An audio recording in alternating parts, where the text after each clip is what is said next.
For as long as I can remember, oud has been part of my life. The scent of this rare and special wood was present at home, at the neighbors, and in the mosque. Nothing gives me a feeling of utter nostalgia like the smell of oud. But looking beneath the surface of this incense will take me on a journey both dark and beautiful.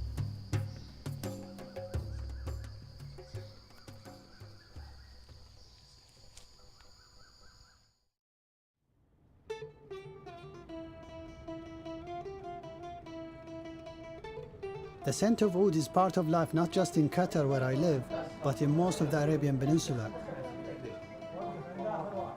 More oud is burned here than anywhere else in the world.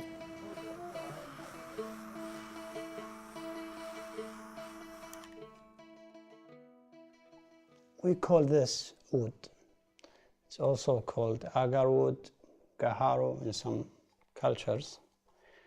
It comes mainly from India and Southeast Asia.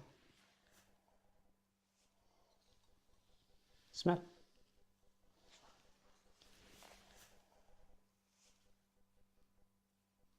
Yeah.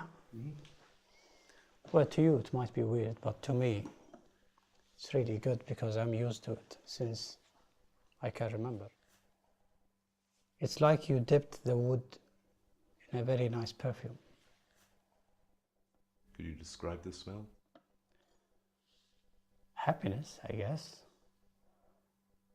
It's so deep in my subconscious. When I use it now, it makes me feel better. Everyone has their own associations with oud, but above all, it's a communal thing, used to welcome guests or share with family and friends. إذا تدخنت وش تشم؟ أنا أشم ريحة الجنة. أنا بالنسبة لي العود من ضمن الأشياء الغالية الثانية تطرد الكآبة، يحس الواحد ببهجة. طبعا على حسب نوع العود. كل عود له عندي ذكريات معينة. يعني مثلا العود الكمبودي عشان ما أتذكر الواقع. أذكره بخير. العود الهندي مرتبط في الوالد. وكل سبحان الله كل أنا بالنسبة لي كل قصة كل كسرة تحكي قصة. يعني تحكي عشرات السنين فيها. Yet in recent years, that story has been changing. These wooden chips have become incredibly expensive. And each year, the high-quality oud we thought would be there forever when we were growing up becomes harder to find. This is the alley of perfumes in the old souk. Since oud becoming rarer and rarer, I will see now what they have to offer. السلام عليكم. هذا من وين؟ من الهند. وهذا الكيلو بكم؟ كيلو 18. كيلو 18,000. نعم. نايس. عندك شيء أفضل؟ لا بعد أفضل الحمد لله. So basically, all of this is below the average good oud, which means this is below super. But anyway, I will smell it. Maybe I will like it. Part of the mystery of oud is that it never smells the same twice. Its strength and quality depends on the concentration of oil in the wood. But in the end, it's all down to personal taste. It's actually not bad. But either way, the Indian stuff is not for me. I'm used to the Cambodian and the Indonesian. This is more intense and fruity. The other one is more fresh and woody. The other one, the type I like. في واحد كيلو والله يسميك عندنا في كمبودي هذه سوبر فيه. موجود؟ ممكن نجيبه؟ إن شاء الله. Even if you ask for the best stuff, they will not give it to you right away. You will have to try what they have. First, they will try to sell you what they have on display. You don't get it, they try to sell you from the bags that they have here. You don't like it, they go inside and bring maybe other bags with better stuff. I guess we'll see. تقول هذا كمبودي كمبودي. نعم. وهذا كم سعر الكيلو؟ هذا الكيلو 120,000. 120,000. 120,000 riyals is $34,000, which per kilo is the current price of gold. Yeah, this is much better.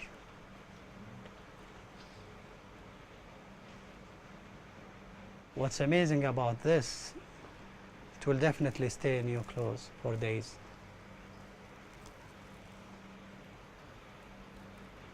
However, the price is too much and I can't afford it.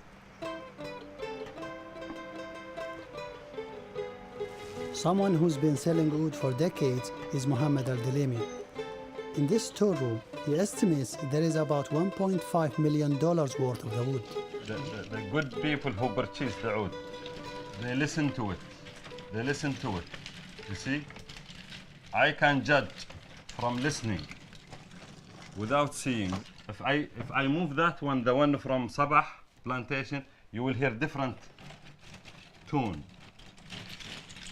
So It's about how heavy the wood. okay, this is one thing. It has to have a weight. Some people, older people, they will cut it by their teeth. Yeah. And they will test it.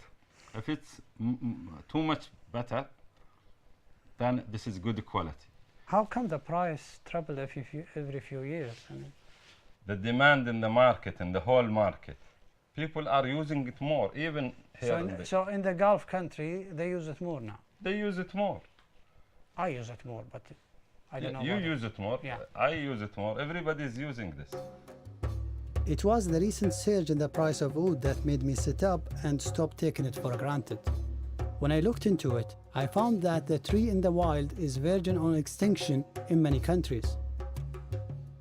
In a vicious circle, the rarer it gets, the more desirable it becomes, driving up prices and creating a dangerous black market. There are now people getting killed in the hunt for oud.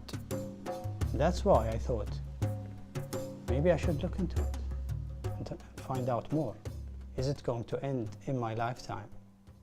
Am I part of the problem? I need to find out. I want to trace oud back from its end users to its source in the forest. Demand has been growing in both East and West, and my first stop is London, where I was recently studying. In London, I discovered more dimensions of oud. Oud is a very hot fragrance, so whenever I wear it, it makes me feel warm. The thick layer of cotton and wool absorbs the smell and keep it for a long time. One of the amazing moments I remember is walking to this university and the cold wind hits my clothes. Then the scent rises up. I definitely enjoyed oud here much more than I enjoyed it back home. For some years, Joachim Gratzfeld of Botanic Garden Conservation International has been working on preserving the trees that produce oud. He takes me to the herbarium in Kew Gardens to show me how oud or agarwood is created. So this is the Agarwood tree. Yes, so basically there is two genera, which is Aquilaria and Gyrops, which are the main groups of plants that produce agarwood. When a tree is wounded and has open bark, whatever. By what? It can be insects, it can be maybe a storm, can be many different things. So then it provides an entry for microorganisms, fungi. The counter reaction of the tree is to produce a resin, and it's this resin that then shows in these black spots. The sad truth is that the tree only becomes valuable when it's infected and generating antibodies in the form of agarwood. It is quite a rare occurrence naturally. Sort of one in 10 trees, as I said before, is sort of usually shows signs of agarwood production, while the other plants in the same population may not necessarily have agarwood, and that's why it's a very rare resource. when you are in the field, this is very difficult to see whether a tree has produced agarwood or not. So that's one of the reasons why they are often indiscriminately felled, just to see whether they have it or not. And this is one of the reasons why the species have become so threatened these days. The trees have been put on the list of the Convention on International Trade in Endangered Species, or CITES. In some countries, this has led to a ban on harvesting, and in the rest to needing a CITES certificate for export, proving the wood came from a sustainable source. Commercial plantations have also been established, and yet, in the wild, the trees' population continues to decline. So as a consumer who only uses wild agarwood, do you think I'm a part of the problem? Yes, of course, unless it's sustainably sourced and respects the sort of is within the export quotas of the different countries, and unless also the CITES regulations are abided by, then yes, then you are part of the problem. One of the things I have to find out is whether my wood is harvested sustainably or not. But the demand for the wood far outstrips supply. In the last decade, there's been a boom of interest in the West for wood oil. The pure oil, or dehn al-oud, can be overpowering to those not used to it. Yet, in small proportions, it's a versatile ingredient, as Western perfumers have been realizing in the last decade. Nearly all the major brands now have an oud-based selection. But in Harrod's Salon de Parfum, there is a French company, Derived, that was working with oud long before it became fashionable. This is one of our most special blends. Going to try. It contains the henna-oud, patchouli, amber, vanilla. Great. And how much is this one? It's 890 for 15 milliliters. Wow. And the Oud Supreme, it's our small, special, unique blend that I haven't showed you. It's our little secret. We keep it hidden. This is a very beautiful blend that we only show it to the most prestige customer, the connoisseurs who can appreciate this beautiful. And how much does bottle cost? It is 2,200 for a 50 milliliters bottle. It is an amazing fragrance. Because it's something new to the Western world, sometimes the reaction can be overwhelming maybe. It's something that is not familiar for them. But as they come second time to try it, they will fall in love. So you need 1-2 times to smell it, and then you will want it. I'm in love with that. I'll keep smelling all day. Derived have been developing oud perfumes for around 30 years. But this is the first time they've opened a boutique for the public. Uri's daughter, Annalise, is also a perfumier. I remember when I was a child, with my sister, we were discovering the different ouds, and surprised, of course, because at first, you can be surprised. But it got very trendy in the past 10 years. What do you think of that? I look at this with a little smile, in a way that suddenly everybody discovered the beauty of this component. For the forest of Agarwood. The trend now is creating huge demand. So do you think the end is coming sooner? Now, what the other brands are doing, I cannot really tell, but in my opinion, remaining in the natural cannot go with a large distribution. Like mass production. Mass production. Yeah. So if we speak about natural wood, of course there's a limit. There's a real limit.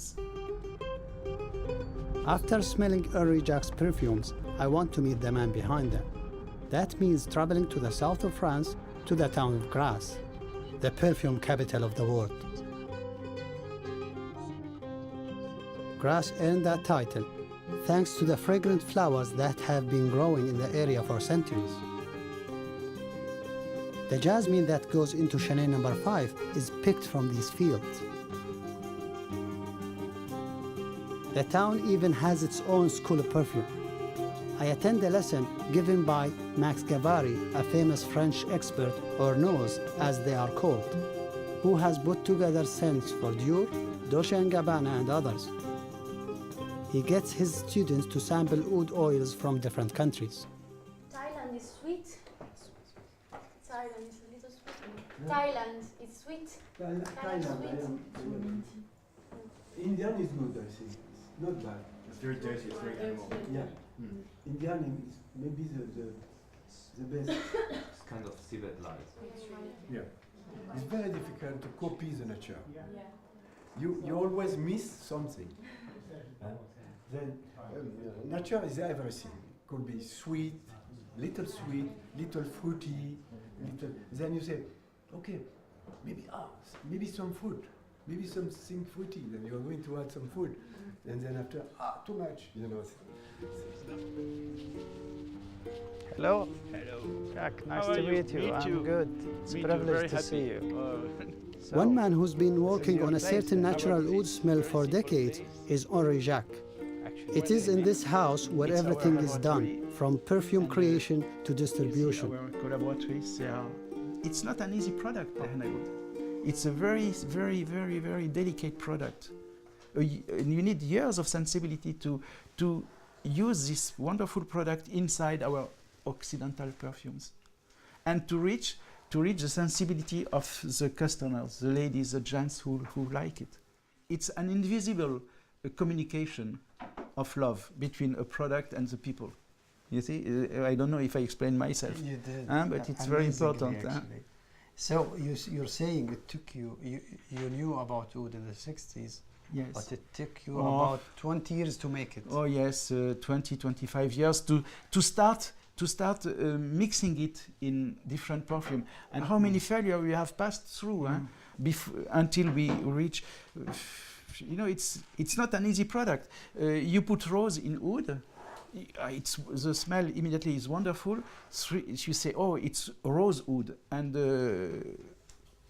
1 month later, 2 months later, you smell it, rose has disappeared. So oud is a very powerful product. And so it's hard to mix it with something else. Yes, and you have to be patient with the oud. You have to be patient, like a beautiful lady. You have to be very patient, and oud is also the same, has the same delicacy. Yeah. Henri gives me a sniff of the oil at the base of his oud perfumes. This is pure oud, or a few type of oud mixed together? Or what is it exactly? I mean, It is a different mix of oud, because I want to reach the smell of the oud that was available 20, 30 years ago. Yeah. You see? So why? What's the difference between because that was available 20, 30 years ago and now? I believe with the deforestation, you know, the forest of wood, they are all cut.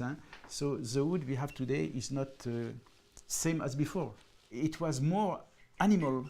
There was a more strong animal smell in the old wood. It was very sick. It was so wild, so sick, so animally, and you know, and today it is more sweet, more soft, like a beautiful skin of a lady, for instance. You see, that's it. So you're happy. You're saying oud used to be wild, and now it's tamed. And now it's tamed. Yes. Yeah. The high-quality oud of memory seems to be fading into the past. But my research has taken me to the website of Agarwood Consulting and the man behind it, who lives near Grass. Alam Mahavi hunts out the best oud on the planet. How did you know about oud? I was introduced to oud when my father and my mother were working for King Fahad ibn Abdulaziz of Saudi Arabia. When I was 14 years old, the king gave some as a present to my father for his job, and I kept it preciously. I started to burn small piece by small piece, and then I was in love with this Agarwood. What is your profession these days? My profession, I'm an Agarwood seller, and the other parts I work for some special customer, I would say, to look for some very high-grade Agarwood. As the sun goes down, Alan shows me some of his wares. I brought you a few, just a few samples from different quality, different variety. This one is the last piece that I kept from the king. My last piece from the king. So you wouldn't burn this one? No, it's sentimental. Yeah, I know what you mean. So this is sinking grade from Indonesia. It is called sinking grade because it sinks in the water because of the oil content. There's a lot of oil on it. So this is supposed to be the best, and it's not supposed, it's the best grade of Agarwood. It smells a bit like grass, like mushroom also. Alan has a different way of burning wood. Hot. It's a mica plate. Japanese people use it to so the heat will not be too high. It helps to burn the wood properly and slowly. There's more nuances. Yeah, it smells like grass. Actually, it's really nice. I mean, a nutmeg also, a little bit like nutmeg. Yeah. Alan seems to have the same knowledge and passion for oud as a sommelier does for wine. But he's not finished with me yet. So this is the best Agarwood. That's the best. But beyond the best, there's something there's something much rarer. Beyond the best. Way beyond the best. There's something much rarer that we call kinam. It's the rarest wood on earth. It's rarer than titanium, uranium, platinum, rarer than diamond, and we call it kinam. And I have one small kinam here. It's not small actually because it's nearly impossible to find nowadays. This one is. Can I touch it? Yeah. I've never been lucky enough to smell it, but kinam has the most prized aroma of all oud.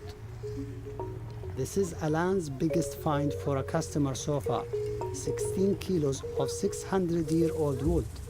It took him 5 years to find, and it went on sale for a staggering $20 million. The price of the kinam is really skyrocketing. It's like, it can be for 1 gram, 10,000 US dollar for 1 gram. In Shanghai, they sold a piece 2 or 3 years ago. It was $18 million for 2 kilo of kinam. So it's like 9 million per kilo. it's amazing. In a week, Alan will be back on the hunt in Southeast Asia. We agree to meet again there, as it is also time for me to pay my first visit to the countries that grow oud, and hopefully find a tree in the wild.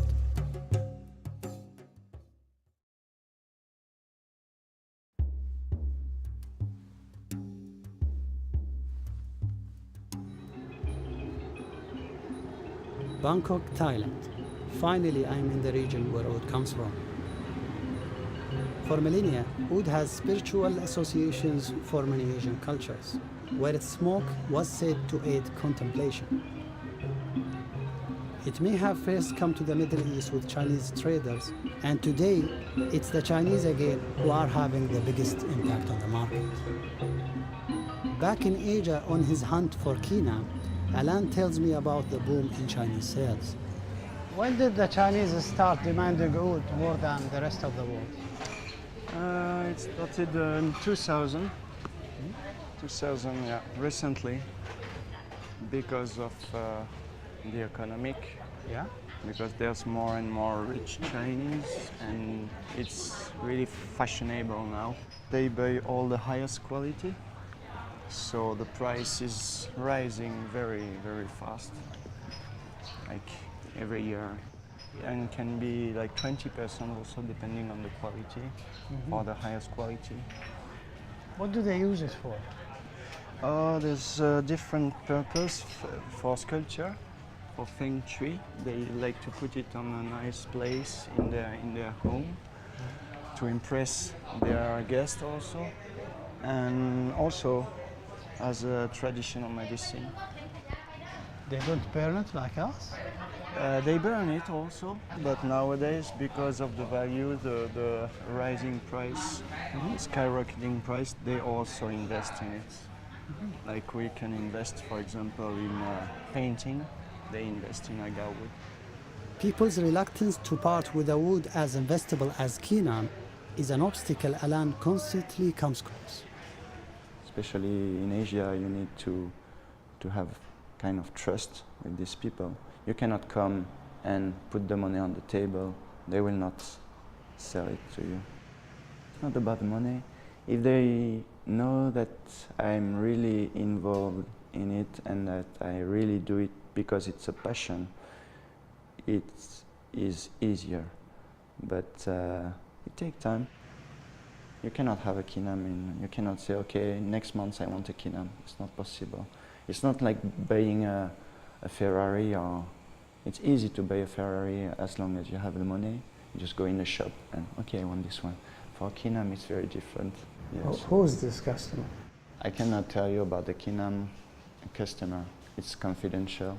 It's part of the contract. But from where, at least? Chinese customer. Alan has more than 200 Agarwood contacts in Southeast Asia. His most trusted one in Thailand is with Sawa, who started out harvesting wildwood but has since changed his ways. If we harvest the tree from nature, it's wasting to cut down the tree just only for a few pieces. So I start doing plantation business first because of money, and the second to save natural agarwood tree in the forest, still in the forest. Overexploitation has led to a ban on wild harvesting in Thailand, and across Southeast Asia, there has been a boom in plantations growing cultivated agarwood. Here, Acularia are induced into generating their precious resin through chemical injections. Wetsawa also uses his own concoction on trees owned by farmers he knows. I will show you the tree that already done inoculation. I did it, I think almost 2 years. This is the hole that I drill with electric driller, and I squeeze the liquid, the inducer, inside the hole, into the hole. But what do you inject it with? What is this? This is organic liquid. Anything is food grade. Yeah, but what's in it? I can't tell you everything because it's a secret formula.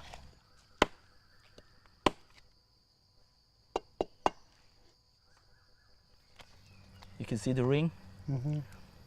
This ring is antibody to protect itself from the irritation.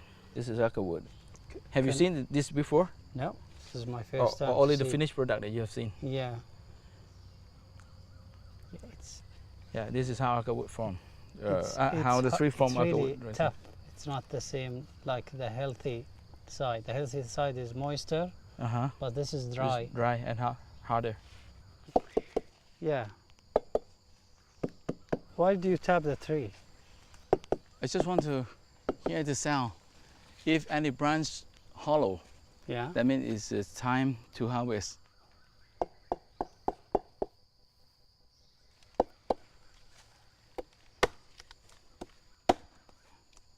Yeah, it's ready to harvest.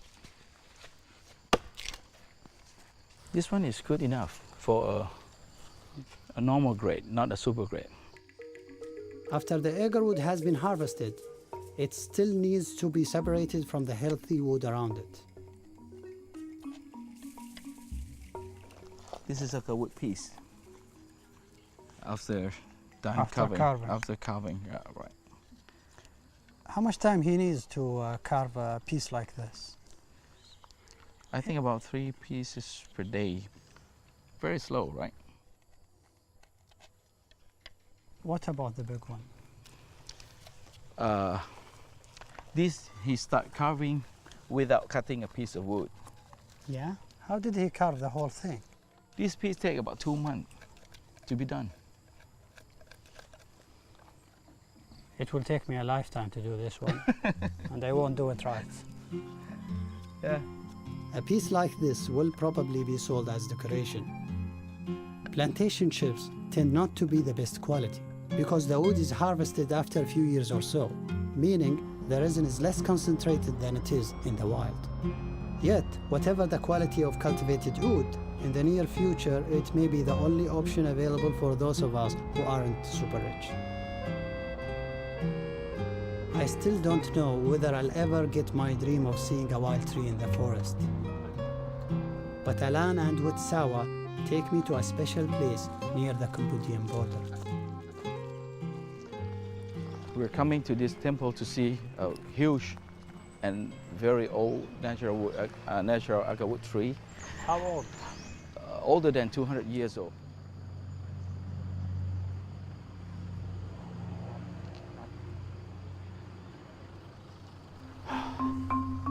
Every year, the villager will come here to celebrate to this tree because they believe this is a holy tree. ทำไมมันจึงพิเศษกว่าเพราะว่าอายุ เพราะว่าเป็นไม้ตอนสร้างวัดใหม่ๆหลวงพ่อเจ้าวัดองค์เก่าอาจจะเป็นเห็นความสำคัญเลยทำอนุรักษ์ไว้ Alan, would you think this tree would produce quina? Yeah, of course, yeah. It's fully infected and so it's really precious, yeah. You see this checkpoint? Uh-huh. Yeah, just to save this tree. Uh-huh, so the military here just to protect this holy tree. Protect this holy tree, and they will set a checkpoint here to prevent the drugs to Gochang Island. And over the years, did anybody try to buy it?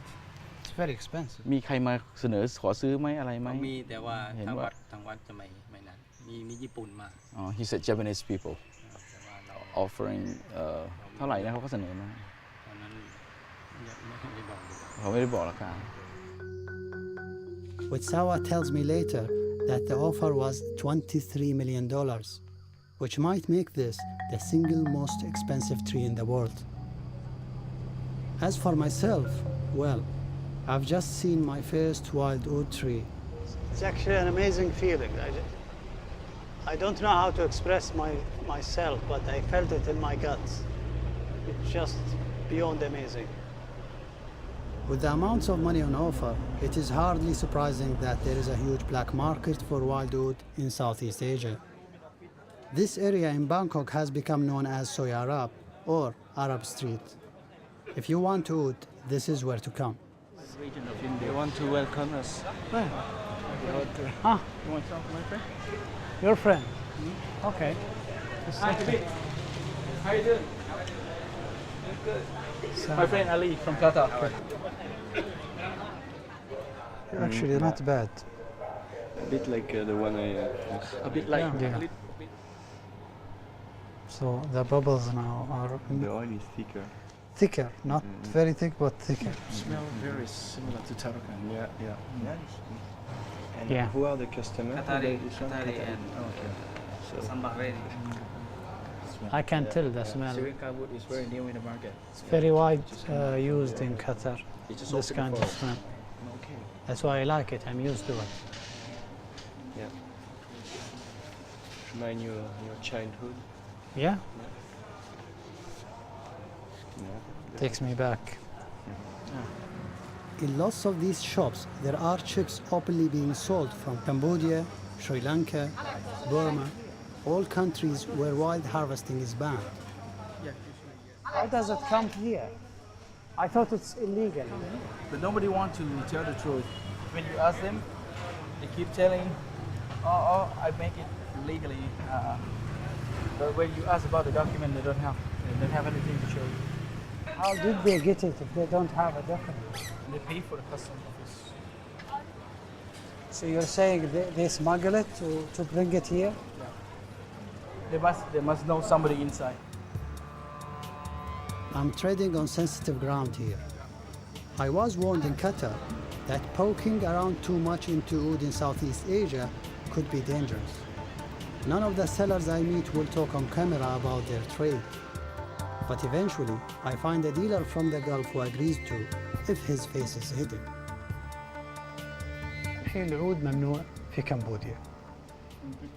ما تقدر تقطع الشجرة وما تقدر تصدره.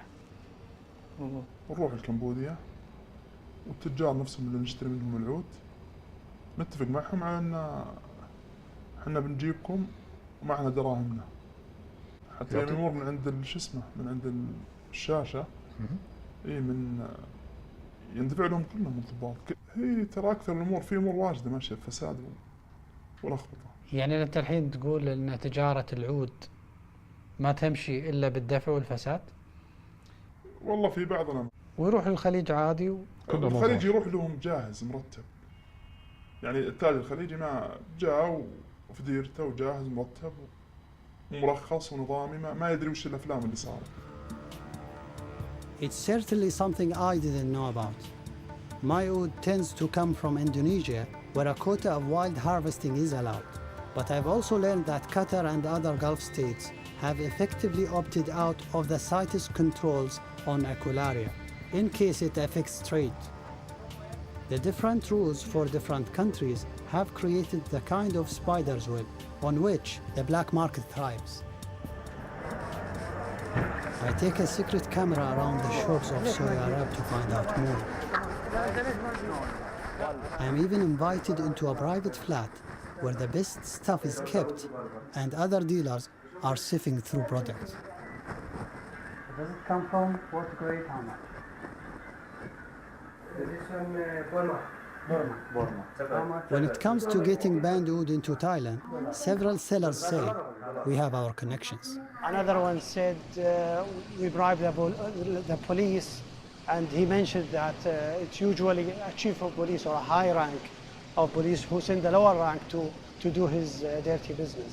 And when they come to inspect these shops and find out about the illegal oud sold there, Cambodia or India, they simply get paid like monthly to keep quiet and let it slide.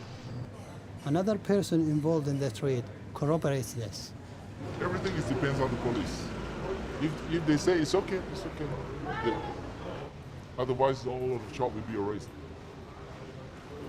So you're saying that all of these shops are in bed with the police? Yeah. Even the mafia who sponsor money for the hunter to hunting Agarwood from the forest, they're also paying the police to clear the way for them to get into the forest. And on the way back, they pay for the forest ranger. Somewhere, not everybody. Somebody, somewhere. Not everybody. So the corruption starts in the forest? Yeah. And in the city also. Then an event in Thailand reveals the human cost of wild oud. This shows the dark side of the Agarwood business. Forest guard just got killed a few days ago by illegal poachers. I'm on my way to attend the funeral. Makawan Wantul was the journalist who broke the story. เสี่ยงในเรื่องของการปราบปรามคนพวกนี้เพราะคนพวกนี้จะมีการติดอาวุธมาตลอดจะมีการติดอาวุธติดปืนอาวุธครบมือแล้วเข้าไปเป็นเดือนนี่ฮะคนที่เจ้าหน้าที่ที่ถูกยิงที่หามา The dead ranger's name was Prasit Kumu, and his funeral is far larger than I could have imagined. Even the governor of the province turns up. Clearly, the killing of a park ranger means something here. Veteran Saimfala was one of Prasit's colleagues. Can you tell me what happened that night? ผมคุณเนื่องจากทางเจ้าที่เราเนี่ยได้รับการประสานเรื่องการข่าวนะครับว่ามีกลุ่มคนเข้ามาลักลอบตัดไม้กฤษณาในพื้นที่เขตรักษาพันธุ์สัตว์ป่าภูเขียวนะครับในการเข้าจับกลุ่มนะครับในระหว่างที่ทำการเข้าจับกลุ่มอยู่นั้นนะครับคุณประสิทธิ์เองก็ได้เข้าไปคว้าตัวของผู้ก่อเหตุเนี่ยนะครับแล้วก็ไปคว้าได้กระเป๋าของเขามานะครับแต่ว่าพอคว้ากระเป๋ามาแล้วกระเป๋าเขาหลุดจากตัวนะครับเขาก็หันปืนนะครับหันปืนลูกซองอาวุธปืนลูกซองยาวนะครับยิงเข้ามาที่คุณประสิทธิ์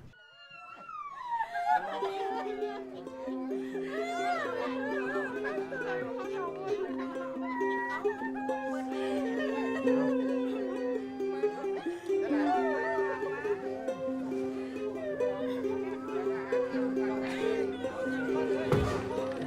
hunt for the poachers has been intense, with over 200 armed personnel involved.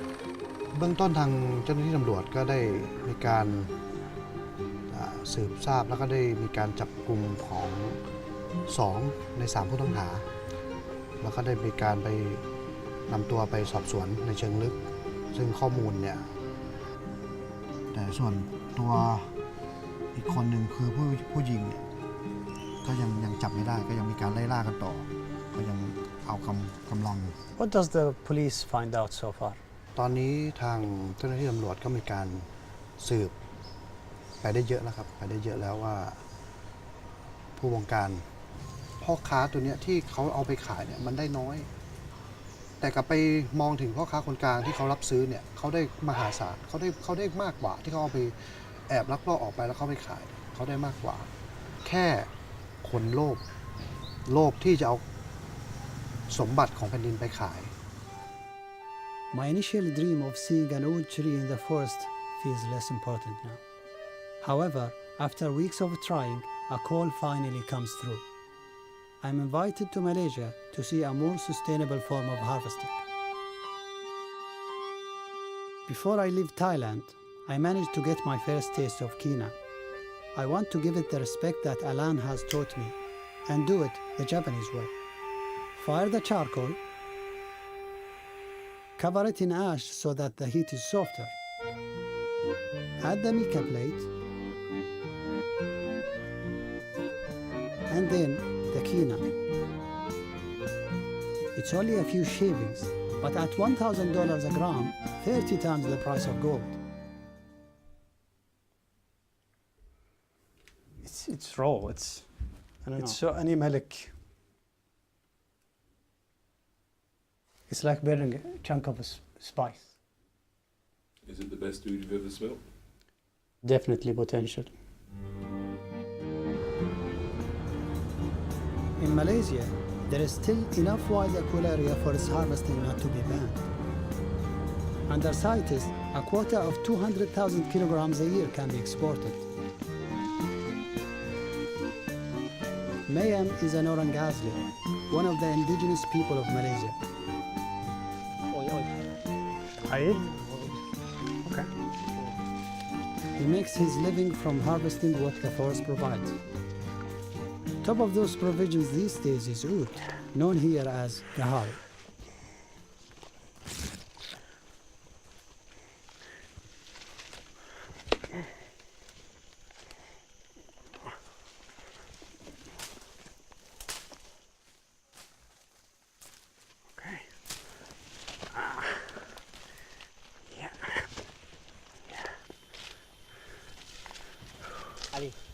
Pokok kayu haru.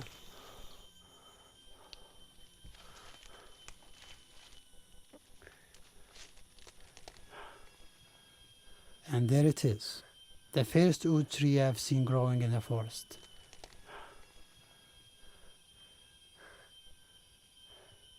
Mayhem.